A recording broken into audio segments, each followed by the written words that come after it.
ভাৰতীয় অৰ্থনীতিত অসমৰ চাহ উদ্যোগে এক গুৰুত্বপূৰ্ণ ভূমিকা পালন কৰি আহিছে। অসম হৈছে পৃথিৱীৰ ভিতৰত সৰ্বাধিক চাহ উৎপাদনকাৰী ৰাজ্য।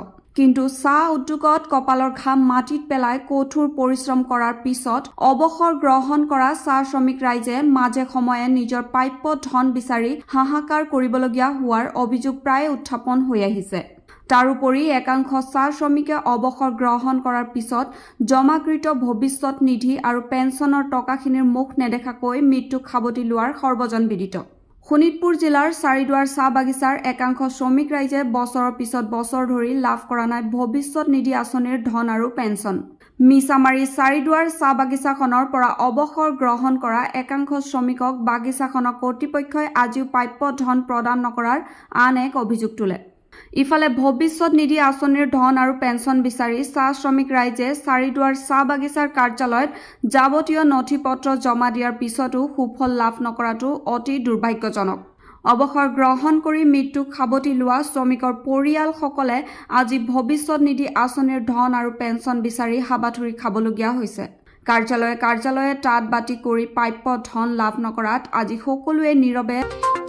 চাৰিদুৱাৰ চাহ বাগিচা বিষয় হ'ল কি মোৰ দেউতাই যিমান 2015 চনত ঢুকাই গ'লে। পাছতে ঢুকাই যোৱাৰ পিছতে মোৰ ডেথ চাৰ্টিফিকেট মাহে দিলে। মাহে দিয়া গোটেই কম মিনিমাম 2020লৈকে মোৰ মায়ে ইমানটোৱে লৰাৰ পাছতে মোৰ মায়েও ডেথ হৈ গ'ল। আজিলৈকে মোৰ মায়েও পোৱা নাই ন দেউতাও পোৱা নাই টকাখিনি। যিমানটো যাৰ কি পইচা কৰি দিয়ে সিহঁতৰতো টকা পইচাটো আগতে ওলাই যায় আৰু আমি পইচা কৰি দিয়া নাই। গোটেই কি আমাৰ টকাটো ৰখাই ৰাখিছে নেকি আৰু সেইটোও ক'ব নোৱাৰোঁ। কিন্তু খালি গ'লে অফিচত গ'লে খালি ক'ব তোৰ টকাটো হৈ যাব ইমানটোৱে খালি কথা শুনো। যিমানে বাৰ যাওঁ তিমানে বাৰ সেইটোৱে কথা কওঁ। আৰু দ্বিতীয় কথা হ'ল ছেক্ৰেটাৰী প্ৰেছিডেণ্টক ক'লোঁ, সিহঁতেও গুৰুত্ব নিদিয়ে।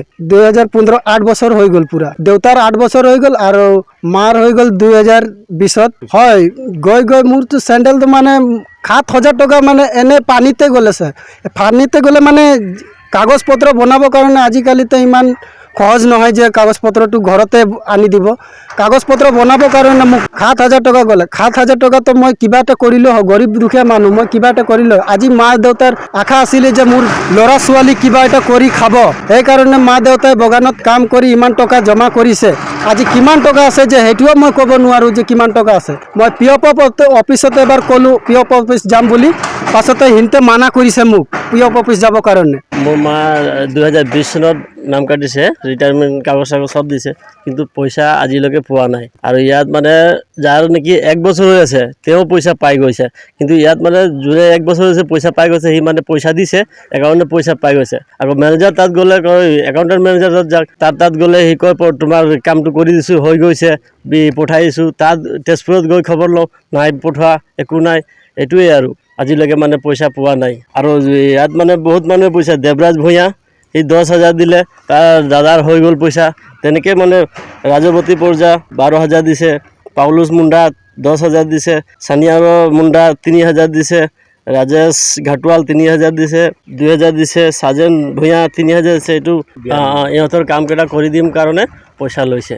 চাৰিদুৱাৰ চাহ বাগিচাৰ কৰ্তৃপক্ষই 2015 চনতে ৰিটায়াৰমেণ্ট হোৱা বা মৃত্যু হোৱা চাহ শ্ৰমিকৰ টকা আজি পৰ্যন্ত মুকলি কৰি দিয়া নাই বা তাৰ কোনো ব্যৱস্থা কৰা নাই। যিহেতু শ্ৰমিক আইন এখন আছে, সেই আইন মতে 90 দিনৰ ভিতৰত এজন মানুহ মৃত্যু হ'লে তাৰ টকাখিনি দিয়াৰ ব্যৱস্থা কৰিব লাগে। গোটেই আইনটোক ধোঁৱা চাঙত দিছে আপোনাৰ চাৰিদুৱাৰ চাহ বাগিচাৰ কৰ্তৃপক্ষই। সাধাৰণ চাহ শ্ৰমিকক পৰা টকা ডিমাণ্ড কৰা আমাৰ তাত অভিযোগ আহিছে।